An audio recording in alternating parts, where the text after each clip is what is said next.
प्रणाम। भोजपुरिया समाचार में और स्वागत बटुए। कहल गई बा कि पुलिस के जब डंडा चलेला तो आगे से म्याऊं और पीछे से प्याऊं निकलेला। जी हाँ, थोड़ा सोचत हो कि का कहा था तो सही कहा था। एगो बड़ा खबर बटुए, लेकिन खबर से पहले रिपोर्ट के करवाई जान ली। ई बक्सर से खबर बटुए, रिपोर्टर बानी हमार रोहित ओझा जी। तो खबर ई बटुए कि सरपंच हत्याकांड 8 दिसंबर के अखबार पढ़त सुबह 8:30 बजे प्रताप सागर के एगो सरपंच साहब के गोली मार के हत्या कर दिया गई। ये हत्याकांड में 2 जना के नामजद कई गई रहे, जना में कमलेश यादव और सूरज यादव नामजद रहे। मौका पे हत्या होते आनन फानन में परिजन जवन रहन उठा के सरपंच साहब के सदर अस्पताल ले गए, लेकिन डॉक्टर ओइजा मृत घोषित कर दिल रहे। यानी कि सरपंच साहब के गोली मारला के बाद मृत्यु हो गई रहे। एक बाद ओइजा के ग्रामीण उग्र होके एगो जनप्रतिनिधि के मौत पे रोड जाम कर रहे, एनएच जाम कर रहे। एनएच जाम के बाद पूरा बवाल भइल। डीएसपी साहब मौका पे पहुंचनी, साथे साथ ओपी अध्यक्ष जौन भोजपुर ओपी अध्यक्ष बानी राजीव रंजन राय जी, उहों के पहुंचनी। पहुंचला के बाद मोर्चा के संभलनी। डीएसपी साहब आश्वासन देनी कि जल्दी से जल्दी अपराधी लोग के गिरफ्तारी हुई।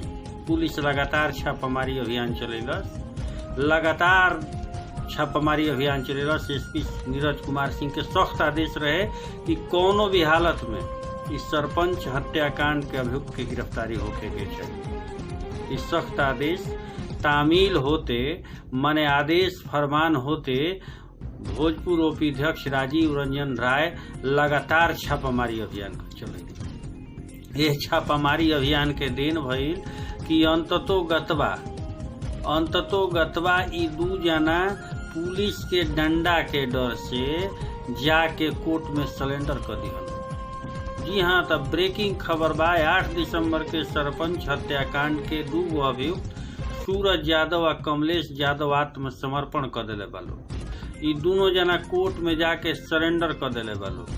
लगातार अभियान चला रहल बिया बक्सर पुलिस। एकर नेतृत्व खुद जिला के कप्तान नीरज कुमार सिंह करतानी। कहल गई बा कि कोनो भी टीम के कप्तान अगर मजबूत होखे तो खिलाड़ी अपने आप जीत दिला दी। जैसे आज भारतीय क्रिकेट टीम के कप्तान कोहली बाणे, कोहली जब चल जाले तो कुल बैट्समैन चले लगल। वही तरी हमनी के जिला के कप्तान नीरज कुमार सिंह लगातार एसटीएफ से आइल बानी। अपराधी तो अपराध क देता रहे, लेकिन इ निखन बुझत कि एकर असर का होई, आवे वाला समय में उनकर का होई।